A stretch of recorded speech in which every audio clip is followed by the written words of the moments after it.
Make the most of your regrets, says Henry David Thoreau. Never smother your sorrow, but tend it and cherish it till it comes to have a separate and integral interest.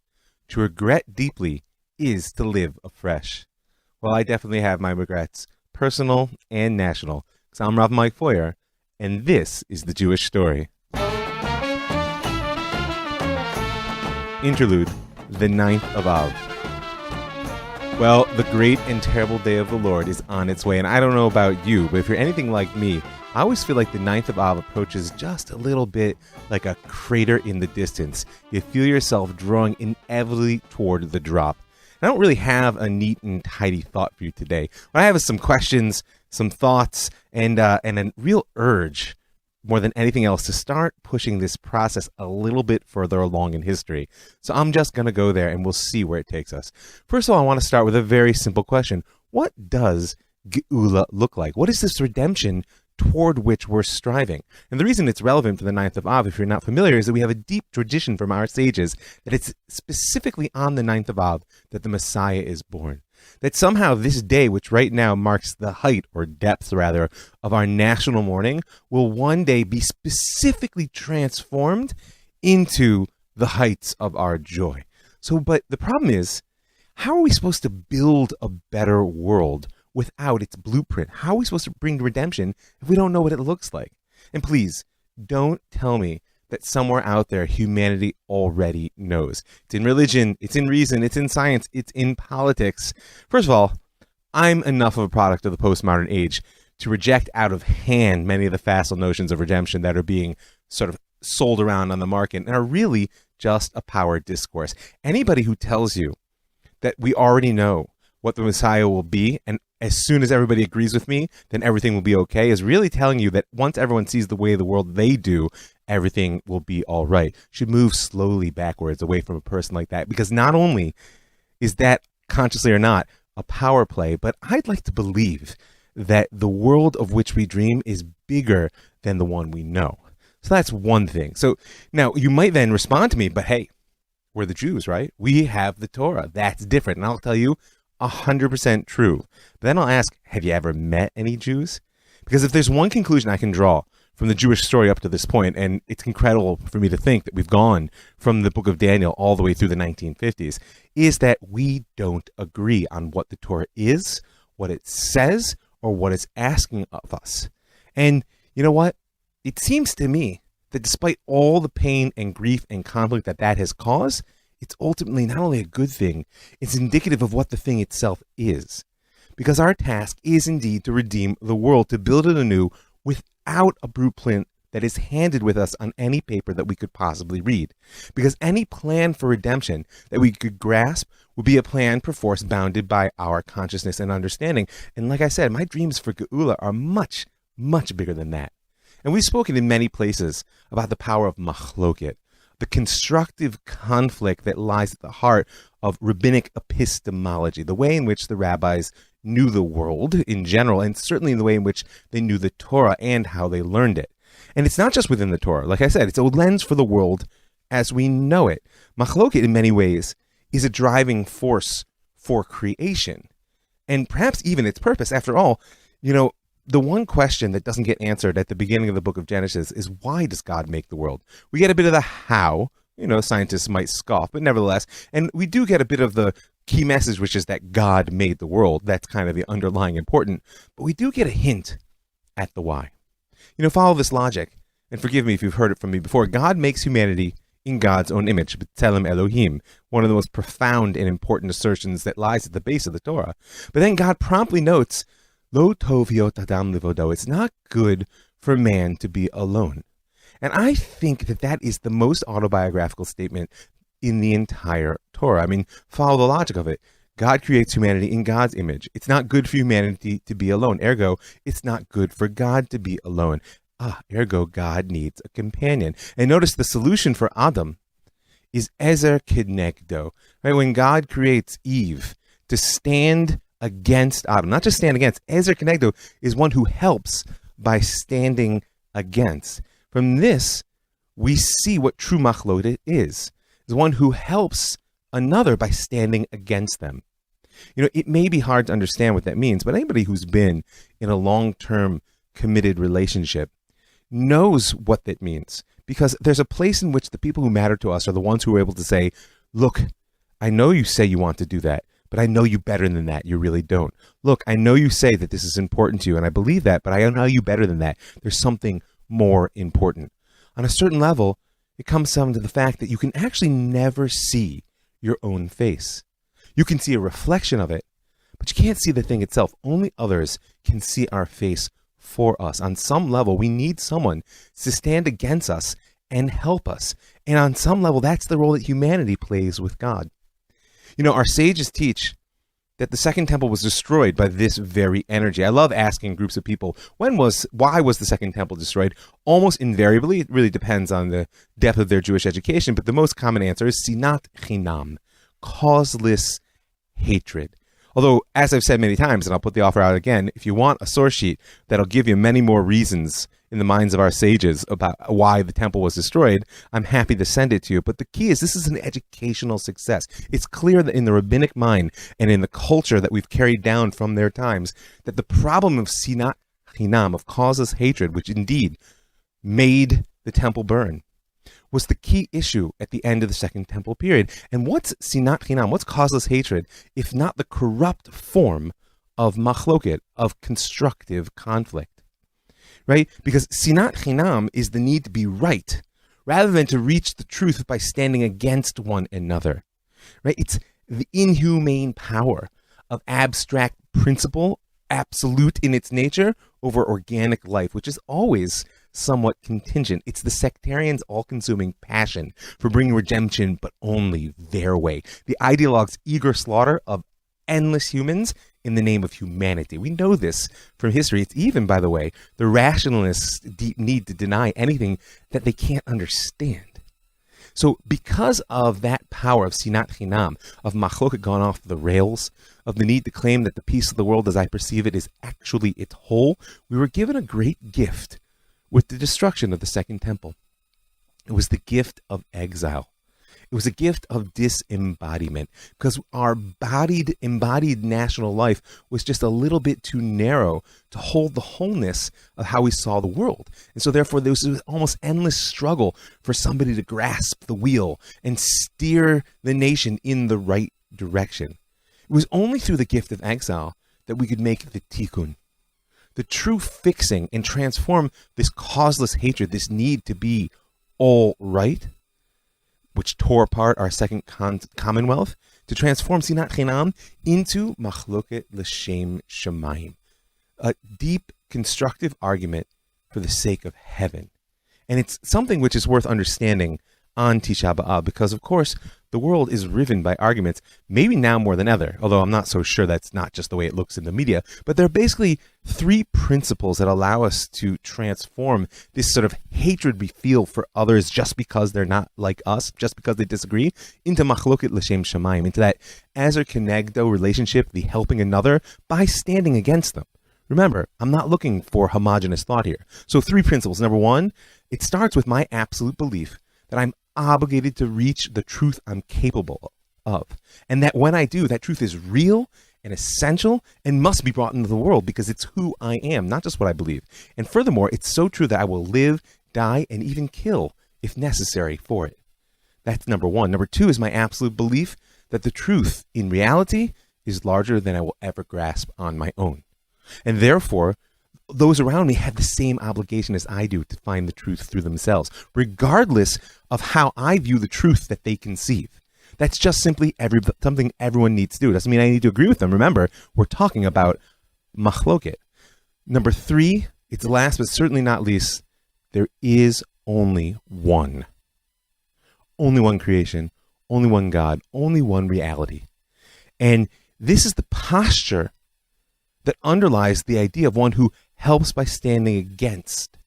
That posture of helping by standing against is actually what moves that one creation toward its fullness. So like I said, our journey into exile, lo these many moons ago, softened the demands of embodied national life. That immediacy and power of kings, temples, and prophets that demanded decisions this way or that way. I mean, machloket is all well and good, but if I say left and you say right, and it's a machloket, on some point, we're either going to drift off the cliff that's straight ahead of us, or one of us is going to grab the wheel. So that immediacy and power was replaced with the needs of survival and repentance, and all the wisdom that they offered down through the ages, through the millennia.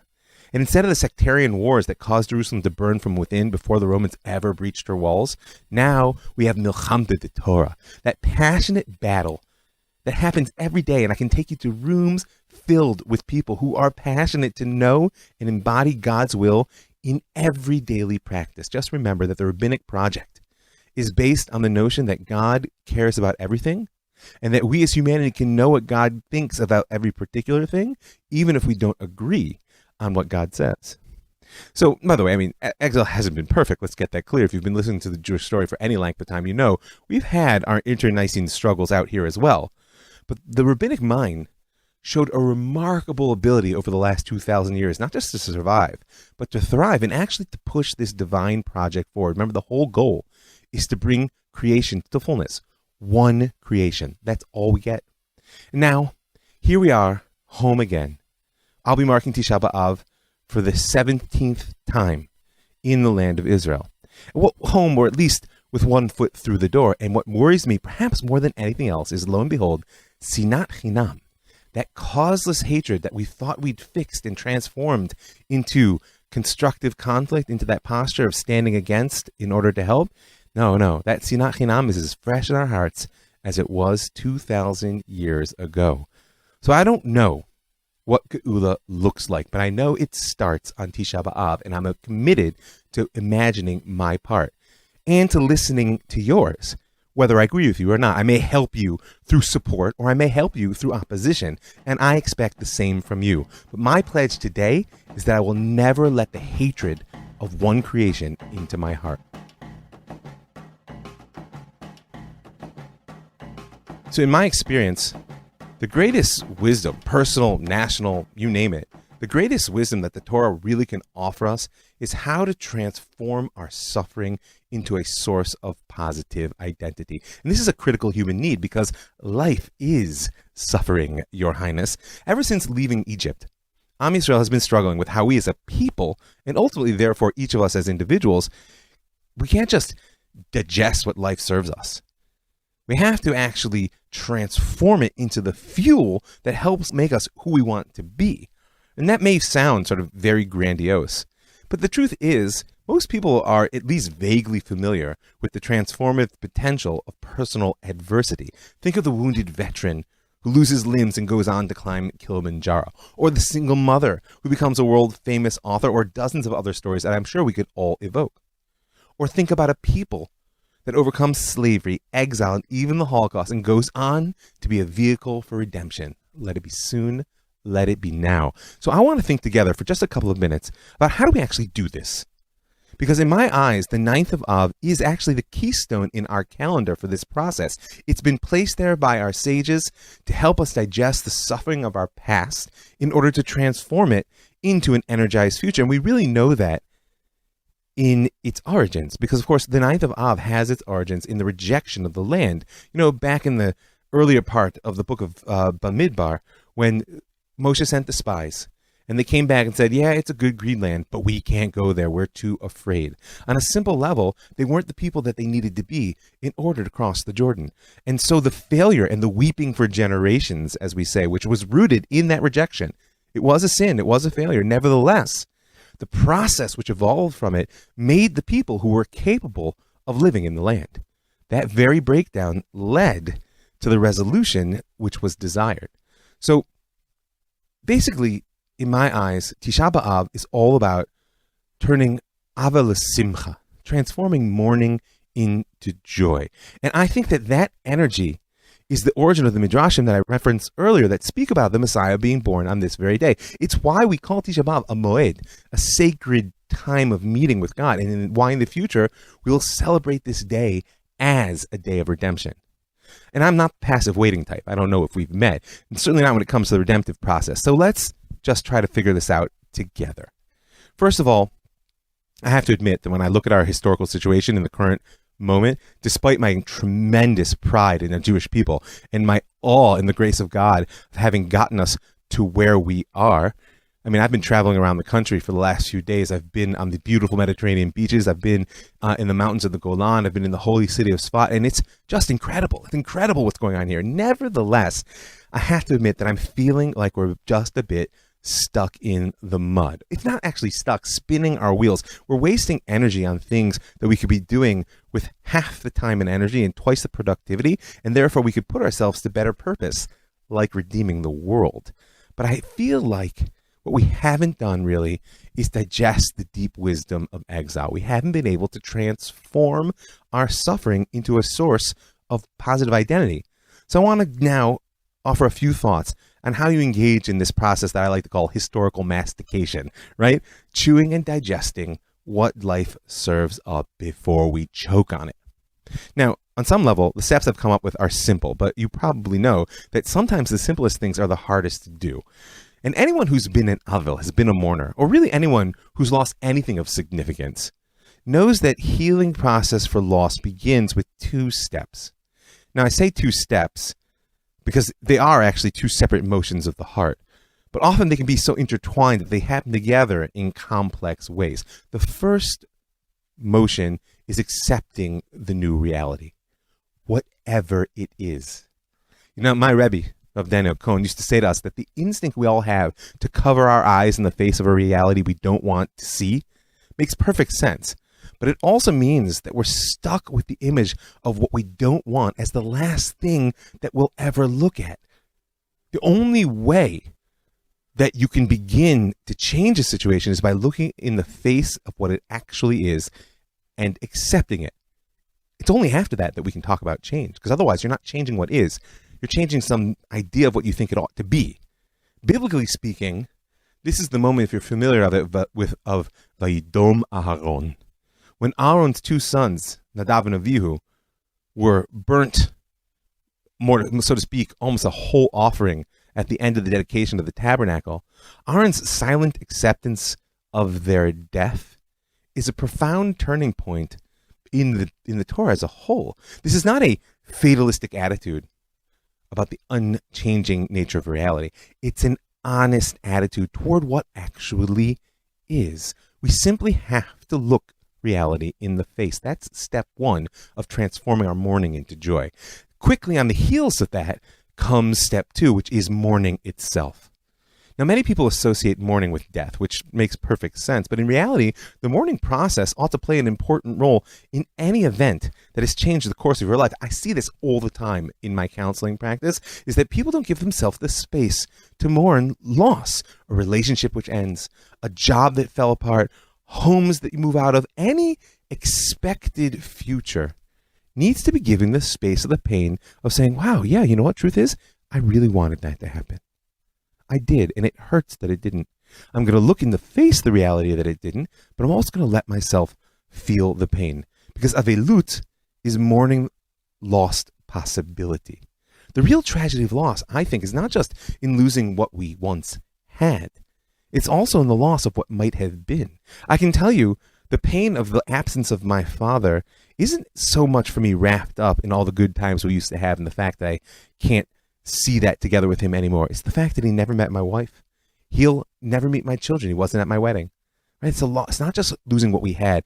It's the loss of what might have been. And letting oneself feel the pain of what was and what might have been is what the Ninth of Av is all about.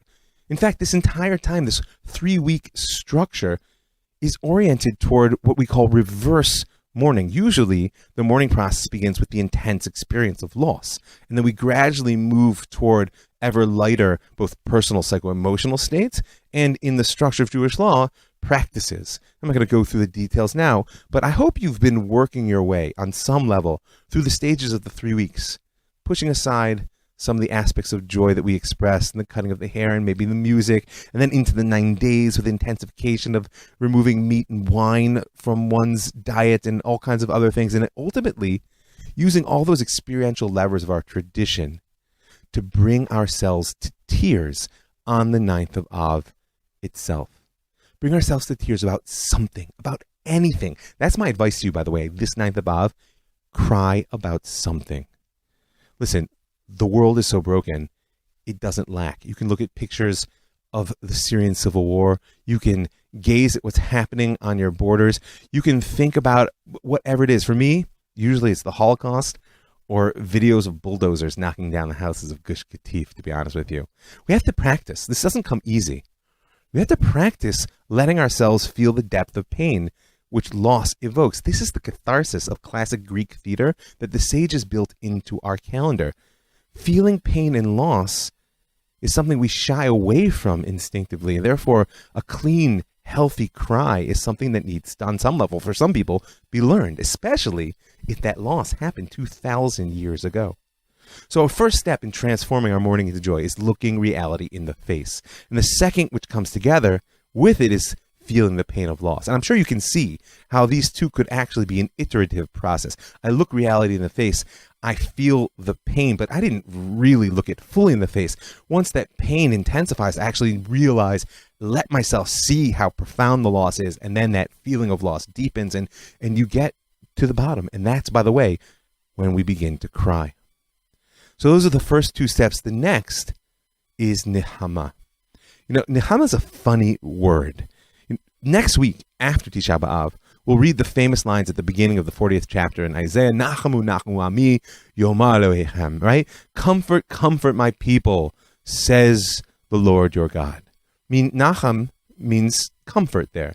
And yet, we find that the first usage of the word back in Breshit, 6th chapter and 6th line, is Vayinachem Hashem ki asa et adam ba'aretz, yitatzev el libo, that God regretted that God had made man upon the land, and God was troubled or saddened.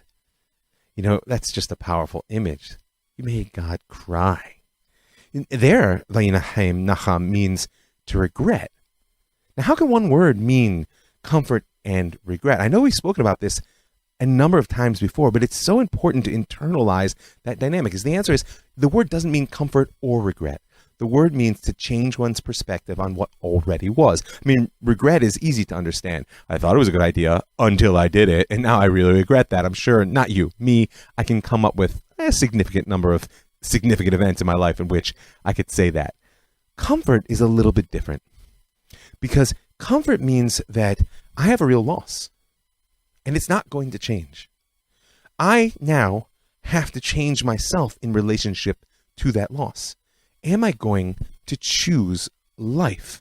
Am I going to say that this is now who I am and the reality in which I live, and I will find some way to integrate that reality into my world? Nahum, finding comfort after real loss, on some level is choosing life, which is why, God forbid, there are people who are perpetual mourners. People for whom that state of loss is either so precious or psychologically necessary that they don't ever leave it. And on some level, they withdraw from the world. And one of the great powers of Tisha B'Av is in the fact that our sages concentrated this pain into a particular point. They built it in so we could be confident we would never lose the preciousness of our pain, because pain is precious. Sometimes if you lose a loved one, the only thing you're left with is the pain of their loss, and you feel disloyal if you let it go. But if you live your entire life and experience that loss, you're not living. That's not really life. Choosing life is finding a way in which, as Thoreau said in the beginning, of giving the right place to that regret and pain of what might have been. So in the structure I'm building, after looking reality in the face and allowing myself to feel the pain of loss that comes with it, the next step is choosing life, making a conscious decision, not that I'm going to forget, suppress, move on, ditch my baggage, can't let it go, but rather I'm going to change my perspective on that loss. I'm going to reframe it in the wholeness of my life as a source of strength, wisdom, sensitivity, you name it. Everybody's different, and every loss offers something different. It's true that there are plenty of things in life that we need to just let them roll off our back. They're not that significant, but there's plenty more that we cannot and should not. There are life-shaping experiences that offer us that alchemy of transforming pain into gold, mourning into joy. Now, I said that this third step is a decision of choosing life, but depending on the scale of the loss one's facing, steps 1 through 3 can function as daily, weekly, monthly iteration, and the process could last for a century. looking things in the face, feeling the pain of their loss, deciding, choosing life that I'm going to find some way that this will make me stronger. Yes, we are in exile. I feel brokenhearted at the loss of the temple, our national home, the countless dead and enslaved of the centuries. You have to build a structure into our life that allows us, even as we feel that pain, to accept the fact that there's a better life, which not only lies beyond it, but actually emerges out of it. The Messiah will be born on the day that we let the brokenness of the world truly break our hearts. So look it in the face. Let yourself feel the fullness of the pain and loss. Choose the life which will incorporate that loss into a new way of being. Step 4 actually flows naturally from here. What can I do with this pain and suffering? This is how I've been taught, and really I believe we should ask the question, because in my humble opinion, the question of why does suffering happen is simply not productive. It offers only 2 alternatives, neither of which are particularly empowering. Number 1, there is no answer, right? The Job answer, as it were, like you'll just never understand why suffering, in which case if you'll never understand, why ask? Or what might be worse, there is an answer. I mean, could you imagine if you had a moment of FaceTime with God and you said, listen, I just got to understand why the Holocaust, and God had an answer? I don't think that's something I want to hear. So either way, the question of why suffering is disempowering, but the question of what is my response to suffering can open up entirely new horizons. What am I being called to through this pain? What powers within me and the world around me have suddenly become available through this crisis? What new self might be forged in the fire of this suffering? Now, for some people, the answer will be obvious. Others may have to hold the question for a long time, for a lifetime, for millennia. And holding a question like that is itself transformative, especially when by holding it, you can share it with others. So, the last step on this part of the rant. Number 1, look it in the face. Number 2, feel the fullness of pain and loss. Number 3, choose life, Nahum. Number 4, ask the question, what is this suffering offering? And then last but certainly not least, just do it. It's what my good friend Zev Orenstein's taught me in the name of Jocko Willink. You got to say the thing in the name of its originator in order to bring redemption, after all. Extreme ownership. You are responsible for your life and no one else. Commit to a life of daily action that can embody not only the lessons you've learned, but the person or nation that you believe you could become. And by the way, in terms of our goal here on Tisha B'Av, of transforming mourning into joy, that honest look in the face, the deep cathartic pain of loss, the decision to live, and the enlightening question of what to do, of what this suffering offers, and then the commitment to make it happen? Well, what could be a greater source of joy than bringing my whole self to bear on doing what my heart tells me that I must? I know this might seem a bit disconnected, but I warned you from the beginning that Tisha B'Av was just stirring the pot here in the brain of me. So if I asked you what narrative loop you feel like we're repeating from the past, I wonder what you would say, because if you ask me, I actually have 2 answers that come right away, and they might actually be the same. The first is the book of Judges. I don't want to go too deep on it right now because I have too much to say, but the idea of this sort of chaotic mid-stage conquest, the massive battles followed by downfalls, followed by the rise of charismatic leaders, might seem a little bit familiar for anybody who knows the last 70 years of our history. But the reality is the other period is of more interest to me right now. And that's the period of Shivat Zion, of the return to Zion at the beginning of the Second Temple period. Now, many of the fundamental parallels are obvious if you think about it. And if you haven't read the books of Ezra and Nehemiah lately, do yourself a favor. Go back and reread them with an eye toward the similarities to our time. You might just find it enlightening and perhaps a little bit worrisome, I admit. And there is actually a powerful incident in the book of Zechariah that I want to end with right now, because it bears not only on the historical period in which we find ourselves, but actually on this time of year, on the 9th of Av. So there in the 7th chapter of Zechariah, the first 6 lines, it says, "Came to pass in the 4th year of King Darius, that the word of the Lord came to Zechariah in the 4th of the 9th month, in Kislev." So it's wintertime.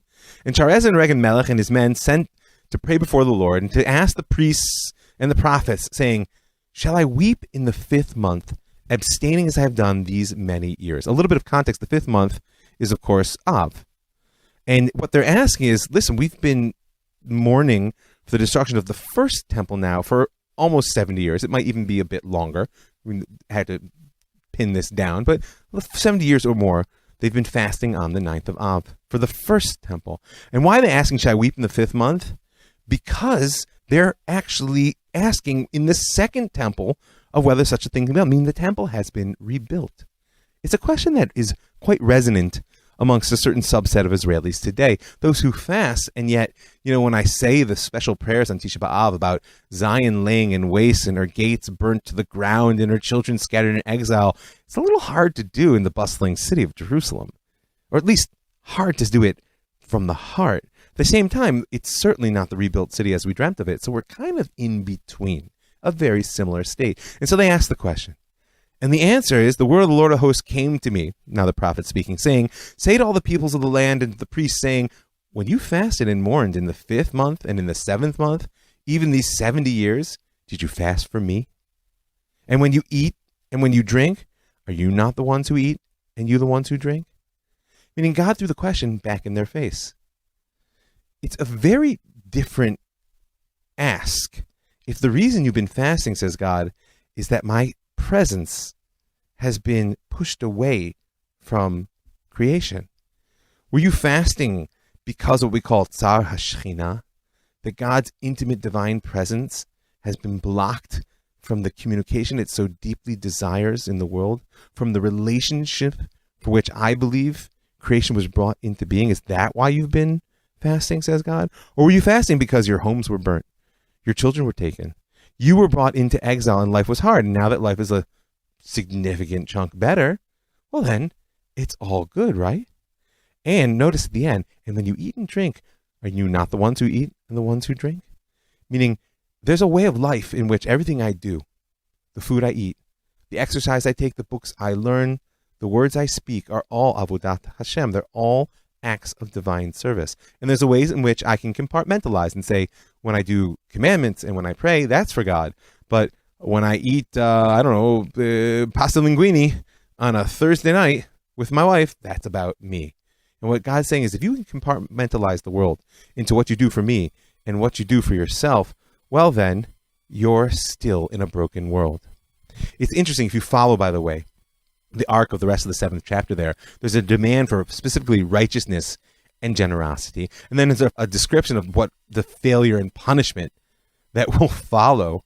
And then it says, and with a whirlwind, I will scatter them among all the nations whom they did not know, and the land shall be waste after them with no one passing through or returning. They made a precious land a desolation. This is a prophecy of the exile to come at the beginning of the Second Temple period. At this point, it could have been that redemption was at hand, but what God's telling you, your very question tells me you didn't learn the lesson of exile. You didn't learn the fact that living life in the good land is not about living the good life. Living life in the good land is about how Archimedes said it, that give me where to stand in a lever and I'll move the world. God says the land of Israel is your place to stand, and the Torah is your lever. Now move the world forward. But instead, we made the precious land a desolation. When we ate for ourselves. And when we fasted for what we lost. And we forgot about the fact that creation lost the relationship for which it was indeed created. But don't worry, because the prophet has words of nechama, of consolation. After we come to regret that failure of consciousness and that belief that life in the good land is about the good life and not about bringing redemption, well, Zechariah says at the end, these are the things you should do. Here in the 8th chapter, lines 16 through 19. Speak the truth to one another, each to his neighbor. Truth and judgment of peace shall you judge in your cities. That's a pretty important thing.